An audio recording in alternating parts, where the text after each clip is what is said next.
The alien medic leaned closer to the human strapped to the glowing table and whispered softly, almost with regret, "Your species isn't built for this." She injected him anyway. And that was the moment the entire galaxy made a mistake. Commander Elias Ward did not wake up slowly. He woke up screaming. Not from fear. Not from pain. But from energy. The sound tore out of his throat like thunder trapped inside a fragile body. The restraints around him flickered violently as if confused about whether they were holding a patient or containing a weapon. The ceiling above pulsed with strange violet light, reacting to his rising biosignals. 3 alien medics stepped back immediately. "This is impossible," one of them said. "It should be shutting his organs down," another whispered. But Elias Ward was not shutting down. He was adapting. Just hours earlier, he had been nothing more than debris drifting through space inside a crushed escape capsule. The human cruiser Vanguard Reach had been ambushed near the edge of Quorath territory. A misunderstanding, the aliens claimed later. A border violation. A scanning error.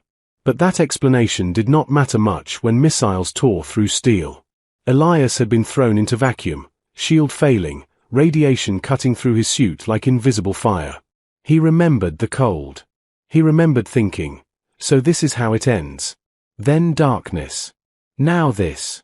The alien medical station was quiet except for the rising hum of machines struggling to interpret his biology. The Quorati species prided themselves on their medical advancements. They could regrow limbs, repair neural damage, reverse cellular aging. But humans were unpredictable. Medic Salith, the one who had injected him, stared at the data tablet in her hands.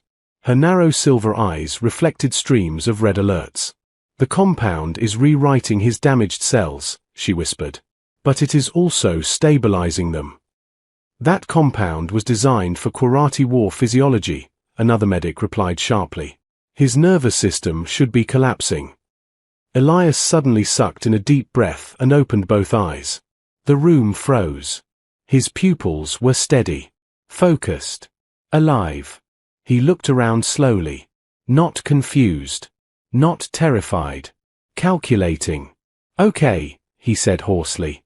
"Either I'm dead, or this is the worst hospital I've ever seen." The translator unit on the wall converted his English into Quorati speech. The medics stared at him. Salith stepped closer despite the others retreating. "You should not be conscious," she said carefully. "Yeah," Elias replied, flexing his fingers as the restraint field flickered again. "I get that a lot." His body hurt, but the pain felt distant, organized, like it had been sorted into neat compartments inside him. His heartbeat was strong. His lungs were clear. Even the radiation burn scars across his skin were fading before his eyes.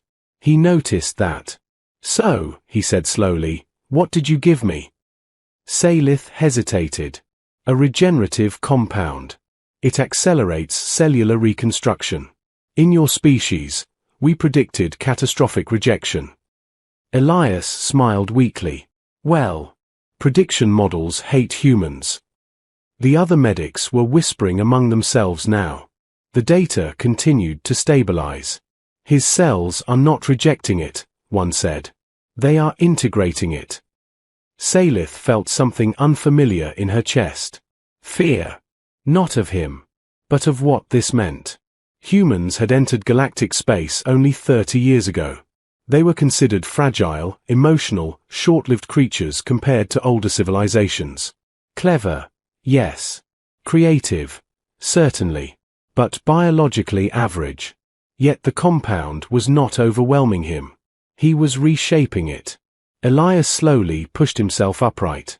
The restraint field tried to hold him, then flickered off completely as if deciding he was no longer a patient. "How long was I out?" he asked. 41 hours, Salith answered automatically. "And my ship?" Silence. Elias understood. He nodded once. Grief flickered across his face, but it did not break him. Instead, something steadier replaced it. Resolve. "You said humans aren't built for this," he said, meeting Salith's eyes. "You were not," she replied honestly. He swung his legs off the table and stood. The room's gravity felt slightly lighter than Earth's. His balance adjusted instantly. "But we are built for surviving things we're not built for," he said quietly. The station alarms suddenly changed tone. This time not because of his body. Because of incoming signals. A Qurati defense officer burst into the medical chamber. "Unknown vessels approaching the station," the officer announced. They matched the signature of the pirate fleet that attacked the human cruiser. The room froze again. The pirates had followed the escape pods. They were coming to finish the job. Salith looked at Elias instinctively. "You are not cleared for combat," she said. Elias flexed his fingers again. Energy hummed beneath his skin. The compound had not just repaired him. It had enhanced him. His thoughts felt sharper, faster, creative. "How good are your station defenses?" he asked. The officer hesitated. "Minimal. This is a research outpost." Elias smiled slightly. "Good," he said. "That means they won't expect a fight." Salith stared at him. "You are one individual. Against a pirate fleet." "Yeah," he said calmly. "But I'm human." Outside the station, black ships slid into attack formation. Inside, Elias Ward stepped toward the command corridor with steady strides. The alien medic who once whispered that his species was not built for this watched him go. And for the first time in her life, she wondered if perhaps the galaxy had misunderstood humanity completely. Because sometimes survival was not about biology. Sometimes it was about refusal. And humans had perfected refusal. The pirate fleet opened fire. And the human who should have died smiled. The first pirate blast struck the outer shield grid of the station like a hammer hitting glass. The entire structure trembled. Lights flickered. Consoles sparked. Somewhere deep in the hull, metal screamed under stress. Inside the command chamber, Qurati officers moved with sharp efficiency, but there was tension in every movement. They were scientists, researchers, healers, not frontline warriors. And standing in the center of them was a human who technically should still be dead. Elias Ward studied the tactical hologram hovering above the central console. Red shapes blinked around the station in tightening formation. 5 pirate destroyers. 2 heavy cruisers. Fast. Aggressive. Confident. "They think you are weak," Elias said calmly. "We are not a military outpost," the defense officer replied stiffly. "Exactly." He stepped closer to the hologram. His mind was racing, but not wildly. It felt organized, structured, as if the alien compound inside him had sharpened every thought without stealing his humanity. He zoomed in on the pirate formation. "They're not expecting resistance," he said. "They're expecting cleanup." Another blast rocked the station. Shield integrity dropped to 63%. Salith entered the command room, her eyes locking onto Elias instantly. "You should not be standing," she said. "I feel great," he replied honestly. That part unsettled her more than if he had been bleeding. His vital signs were beyond normal human parameters. Neural activity elevated. Reaction speed accelerated. Cellular regeneration continuing at a stable pace. The compound had not overwhelmed him. He had optimized it. The pirate ships fired again, but this time Elias noticed something on the tactical grid. "They're cycling their power inefficiently," he said suddenly. The officers looked at him. "Explain." "They're alternating heavy plasma volleys instead of synchronized bursts. That creates microgaps in their shield recharge timing." The defense officer blinked. "How do you see that?" Elias shrugged slightly. "Humans play a lot of strategy games." Another explosion shook the station. Shield integrity, 49%. "Your station has research drones?" Elias asked quickly. "Yes," Salith answered. "For mineral sampling." "Can they carry charge?" "They are not weapons." "They don't need to be." He moved to the console and began inputting commands. Qurati officers hesitated, but none stopped him. Because somehow, instinctively, they knew. This human saw something they did not. Deploy all drones, Elias ordered. Program them to scatter wide. No attack pattern. The defense officer complied reluctantly. Small drones launched from maintenance bays, spreading out into space like frightened insects. The pirate ships ignored them. As expected. Shield integrity, 38%. Now, Elias whispered. He rerouted the station's remaining shield power, not into defense, but into the external communication relays. Salith's eyes widened. You are dropping shields. Temporarily. Pirate captains noticed instantly. They surged forward, weapons charging for a killing blow. And that was exactly what Elias wanted. Transmit on open frequency, he said. The comm officer obeyed. Elias stepped forward. His face appeared across pirate channels. This is Commander Elias Ward of the United Earth Coalition, he said clearly. You missed one. The pirate flagship paused its firing sequence. Confusion rippled through their formation. You attacked a diplomatic vessel, Elias continued. Now you're attacking a neutral medical station. That's 2 violations. A pirate captain appeared on screen, scarred, confident, amused. And what will one fragile human do about it? The pirate sneered. Elias smiled slowly. Nothing. He tapped a control. Every scattered research drone activated simultaneously. Not weapons. Transmitters. Each drone began broadcasting a massive, synchronized electromagnetic surge, amplified by the station's communication grid. The surge hit the pirate fleet at the exact moment their shields were mid-cycle recharge. Their own plasma buildup destabilized. One destroyer's weapons backfired instantly. Another ship's shield grid flickered and collapsed. The pirate formation broke in confusion. What did he do? One Qurati officer gasped. He weaponized signal interference, Salith whispered in disbelief. Elias had not attacked them directly. He had turned their timing against them. Human creativity, not strength. The pirate flagship attempted to recover, but Elias had already anticipated it. Now raise shields, he ordered calmly. The station's defenses surged back online just as the pirates' misfired volleys exploded harmlessly against empty space. One pirate cruiser spun out of control, engines overloaded. Another ship retreated immediately. They are pulling back, the defense officer said, stunned. The pirate captain reappeared on screen, no longer amused. This is not over, human. Elias leaned closer to the transmission. No, he agreed quietly. It's not. The pirate fleet jumped to warp. Silence fell over the station. Qurati officers stood frozen. They had just watched a single unarmed human outthink a battle fleet. Not through superior technology, but through pattern recognition, risk, timing, and refusal to panic. Salith stepped closer to Elias. You should not have been capable of that, she said softly. Yeah, he replied with a tired smile. I've been hearing that a lot today. Then something unexpected happened. His knees buckled. The room gasped as he collapsed, but Salith caught him before he hit the floor. His body trembled slightly. The compound is still stabilizing, she said quickly, scanning him. But his vital signs were strong.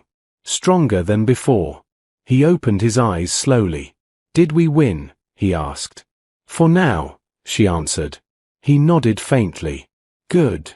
Because humans don't like losing.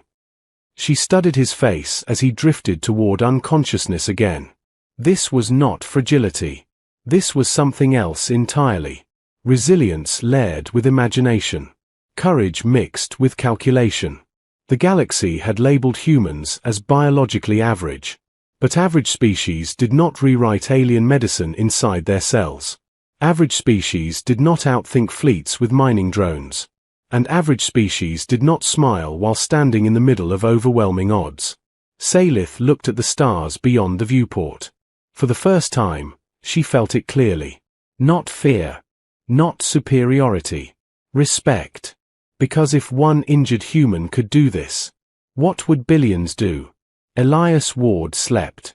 The compound continued its work. And somewhere in deep space, pirate captains began reporting a new threat classification. Not a ship. Not a weapon. A species. The pirate fleet did not retreat far. They regrouped. And this time, they came back with reinforcements. 3 hours after Elias collapsed in the command chamber, long-range scanners detected warp signatures again, more than before. 8 ships. Heavier. Angrier. This is no longer a raid, the Quirati defense officer said quietly. This is retaliation. In the medical bay, Elias opened his eyes before anyone called his name. His senses felt wider. He could hear the faint vibration of the station's outer hull. He could feel the rhythm of the power core through the floor. His mind was clear, almost bright. Salith stood beside him, studying fresh data projections.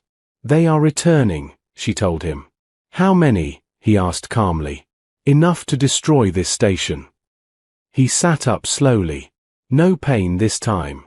No weakness. The compound had finished stabilizing. What does your command say? He asked. They are dispatching military support, she replied. Arrival in 9 hours. Elias nodded once. We don't have 9 hours. He stood again, steady on his feet. Salith hesitated. You are not obligated to defend us. He looked at her, genuinely confused. You saved my life. That was medical duty. Still counts. The station trembled again as the first long-range barrage struck. Shield integrity dropped instantly to 71%. The pirates were not cautious this time. They were furious. In the command chamber, tension felt heavier than gravity. The pirate flagship broadcast on open channel. You embarrassed us, human, the scarred captain said coldly. Now we erase you and anyone who sheltered you. Elias stepped forward before the Quirati officers could respond. You had a chance to walk away, he said evenly. The pirate laughed. You think you can trick us twice? Elias's eyes were calm. No, he said. I think you'll underestimate us twice. The channel cut. Heavy cannons charged. Salith watched him closely. You cannot disable them the same way again. I know. He turned to the tactical grid. The pirate formation had changed. They were spreading out, overlapping shield cycles. No timing gap this time. Good. That meant they had learned. Humans liked opponents who learned. It made the game interesting. Your station has atmospheric processors, he asked. Yes. And thermal exhaust systems. Of course. He began inputting commands again. The Quirati officers no longer hesitated. They followed. Outside the station, the pirate fleet advanced in tight formation, weapons glowing. Shield integrity dropped to 55%. Elias rerouted power again, but not to shields. To life support. Salith's eyes widened. You are venting heat. Not heat, he corrected. Noise. The station's atmospheric processors suddenly expelled massive clouds of ionized particles into surrounding space. Not enough to damage ships, but enough to distort sensors. Pirate targeting systems flickered. The ion cloud expanded rapidly, shimmering like a nebula forming in seconds. What is he doing? One pirate officer shouted aboard the flagship. Then Elias triggered Phase 2. The station's thermal exhaust flared in controlled bursts, precisely timed. The ion cloud ignited in controlled flashes of electromagnetic distortion. To pirate sensors, it looked like dozens of new ships warping in and out. False signatures. Ghost fleet. The pirates hesitated. Scan confirmation, the pirate captain ordered. But the ion interference scrambled long-range scans. Elias leaned over the console. Now broadcast every emergency beacon frequency humans use. Salith stared. That will expose you. That's the point. The void filled with layered distress calls, human military codes, civilian beacons, diplomatic priority alerts. To the pirates, it sounded like a fleet had just arrived. Panic rippled through their formation. They called reinforcements. Multiple warp signatures detected, They are surrounding us. The ion cloud flashed again, simulating engine bursts. Elias watched carefully. He wasn't attacking their ships. He was attacking their certainty. One pirate destroyer fired wildly into empty space. Another ship veered out of formation. The captain roared in frustration, but discipline was cracking. Humans don't win by being stronger, Elias said quietly to Salith. We win by being confusing. Suddenly, one of the pirate cruisers collided with drifting debris while maneuvering blindly through the ion cloud. Its shields failed. The explosion lit the void. The remaining ships broke formation entirely. Retreat, someone screamed over pirate comms. Within moments, warp signatures flared. And they were gone. Silence returned. The ion cloud slowly dissipated. Inside the station, no one moved. They had not fired a single lethal shot. They had not destroyed the fleet through superior firepower. They had shattered them with fear of the unknown. Elias exhaled slowly. Shield integrity stabilized at 23%. The station was damaged, but alive. Salith stared at him, something deeper than respect now in her eyes. Your species, she said softly, adapts faster than we calculate. He smiled faintly. We've had practice. Quirati military reinforcements arrived 3 hours later. They expected wreckage. Instead, they found a standing station, and reports of a human who had defended it twice. News spread faster than warp. Across trade routes. Across military networks. Across diplomatic councils. A human had survived a compound not designed for his species. A human had outthought a pirate fleet. Twice. Within weeks, Quirati scientists requested medical collaboration with Earth. Within months, joint defense treaties were signed. Not out of fear. Out of understanding. Because humanity was not biologically superior. They were not technologically dominant. But they were something older civilizations sometimes forgot to be. Curious. Creative. Relentless. Back in the medical bay, Salith reviewed Elias's final scan before his transport home. The compound changed you, she said. Am I still human? He asked lightly. She met his eyes. More than ever. He extended his hand the human way. She hesitated, then shook it. Different species. Different histories. Same stubborn will to survive. As his transport departed the station, Salith watched the stars quietly. Once, she had whispered that humans were not built for what they faced. Now she understood the truth. Humans were not built for survival. They built survival. They engineered hope out of chaos. They turned weakness into strategy. They refused extinction. And that refusal echoed louder than any weapon. Far beyond that small research station, pirate captains updated their threat classifications permanently. Humanity. Status. Unpredictable. Danger level. Escalating. Underestimated at your own risk. And somewhere on Earth, Elias Ward looked up at his planet's sky and smiled. Because this was only the beginning.